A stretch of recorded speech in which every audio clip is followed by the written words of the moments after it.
Welcome back. आज की इस वीडियो में हम वही इन्वर्सेस फाइंड आउट करेंगे। ठीक है, वो जो इन्वर्स हमने पिछले क्वेश्चन में भी फाइंड किया था, वो एडजॉइंट का मेथड हमने यूज़ किया था। ठीक है, जिसमें एडजॉइंट आता है, तो ये भी उसी की तरह सॉल्व करेंगे।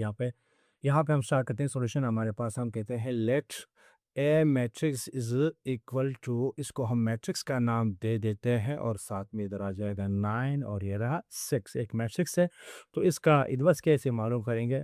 तो वी नो दैट, हम कहेंगे we know that inverse formula है, आप सब जानते हैं। We know that A inverse is equal to उस मैट्रिक्स का डिटर्मिनेंट और साथ में एडजॉइंट उसी मैट्रिक्स का।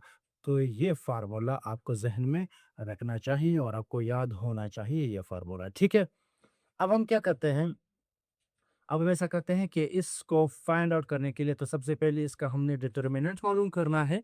इसे मैट्रिक्स का हमने डिटर्मिनेंट मालूम करना है, उसके बाद एडजॉइंट। इस एडजॉइंट की वजह से यहाँ पे कहता है एडजॉइंट मेथड इसको कहते हैं। ठीक है, तो हम इसका डिटर्मिनेंट फाइंड आउट करेंगे पहले। नाउ ठीक है, A determinant is equal to, उसको डिटर्मिनेंट की शक्ल में पहले लिखेंगे 7 3 9 और ये रहा 6। अब इसको मालूम करेंगे, 7 6 42 माइनस 9 तिया 27। ठीक है, तो क्या रिजल्ट आया हमारे पास, हम लिख लेते हैं यहाँ पे 15 रिजल्ट आ जाएगा। 15 हमारे पास इसका आ गया डिटर्मिनेंट। और एडजॉइंट इसका क्या होगा? एडजॉइंट आप सबको पता है कि अगर 2 बाई 2 ऑर्डर का मैट्रिक्स है, तो 7 और 6 के पोजीशन हम चेंज करेंगे। 7 6 के हम पोजीशन चेंज करेंगे और बाकी 2 एंट्रीज के हमने साइन चेंज करना है, तो ये भी हो गया है। तो अब यहाँ पे फार्मूले में पुट करते हैं 10 A inverse is equal to 1 upon determinant क्या आया, 15 आ गया। और इसका जो एडजॉइंट आ गया क्या आया, 6 - 3, 6 - 3 और साथ में -9 और ये आ गया 7। तो पुट कर लेते हैं -50 जो है, ये पूरा जो हमारे पास फ्रैक्शन है इसके साथ मल्टीप्लाई कर लेते हैं। ये अंदर तमाम एंट्री के साथ मल्टीप्लाई कर लेते हैं। ठीक है, तो यह आ जाएगा 6/15 और ये -3/15 और ये -9/15 और ये 7/15। जितना पॉसिबल है कि कटिंग हो सकती है, सिंप्लीफाई हो सकता है, आप बेशक करें। ठीक है, तो 3 से करते हैं, 3 2 ज़ा 6, 5 3 ज़ा 15, तो ये आया 2/5 और ये -3 1 ज़ा 3, 3 5 ज़ा 15 -1/5 और 3 3 ज़ा 9, 3 5 ज़ा 15 -3/5 और 7/15। ये इसका आया इन्वर्स, ये इसका आया रिजल्ट। ठीक है, तो अगले क्वेश्चन की तरफ बढ़ते हैं। यहाँ पे हम इसको करते हैं, एक नाम दे देते हैं let B is equal to, इसको बी का नाम देते हैं कि एक मैट्रिक्स है -4 -5 7 एंड ये रहा 6। तो बी का इन्वर्स हम जानते हैं, वी नो इन्वर्स फार्मूला, आप ये भी लिख सकते हैं इन्वर्स फार्मूला के बी का जो इन्वर्स है वो हमारे पास क्या है, ये हमारे पास है 1/बी का डिटर्मिनेंट और साथ में एडजॉइंट उसी मैट्रिक्स का। ठीक है,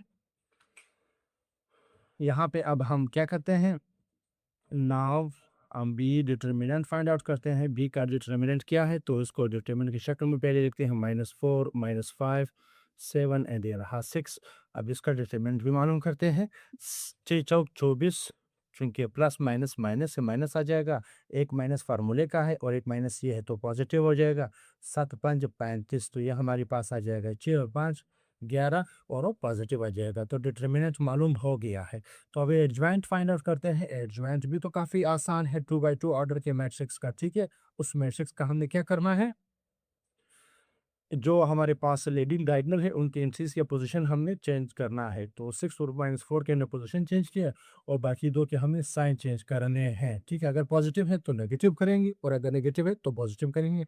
ये एडजॉइंट भी हो गया है। ठीक है, तो अब हम लिखेंगे inverse formula becomes, inverse formula becomes, ठीक है, तो क्या है, हमने लिखा था B inverse is equal to 1/, उसका डिटर्मिनेंट क्या है 1/11 और साथ में एडजॉइंट क्या आया 6 -4, इधर आया 6 -4 और साथ में 5 - 7 -7 उधर आया 5। अब 11 हर एंट्री के साथ नीचे जाके डिवाइड में चला जाएगा, ठीक है? तो 6/11, 5/11 और -7/11, -4/11। तो ये हुआ इसका इन्वर्स। तो बी इन्वर्स ये आया। 2/2 के ऑर्डर का कोई भी मैट्रिक्स होगा तो इसका इन्वर्स निकालना बहुत ही आसान है। बस आप फार्मूले को याद रखें, फार्मूला आपके जहन में हो जाना चाहिए, ये फार्मूला आप याद रखें, ठीक है? ये कंडीशन है कि अगर किसी मैट्रिक्स का डिटर्मिनेंट हमारे पास नॉन ज़ीरो नंबर आ जाए तो उसका क्या है पॉसिबल होगा हमारे पास में। यहाँ पे लिख सकते हैं सबके सामने, अगर डिटर्मिनेंट ज़ीरो नहीं आए तो आप लिख सकते हैं दस the inverse is possible. Inverse is possible, ठीक है? इनवर्स इज पॉसिबल इधर भी लिख सकते हैं, आप वहाँ पे भी शो कर सकते हैं कि अगर उसका डिटरमिनेंट जो है ज़ीरो के बराबर नहीं है तो आप लिख सकते हैं दस द इनवर्स इज पॉसिबल, ठीक है? और अगर इसका डिटरमिनेंट यहाँ पे बाज़ औक़ात अगर ज़ीरो आ जाए तो फिर आपने लिखा है कि उसका डिटरमिनेंट में इनवर्स तो फाइंड आउट नहीं हो सकता ना, तो फिर आप लिख सकते हैं दस the inverse is impossible. Inverse is not inverse is not possible, फिर आप इस तरह लिखेंगे, ठीक है? ये है कि अगर किसी भी मैट्रिक्स का डिटर्मिनेंट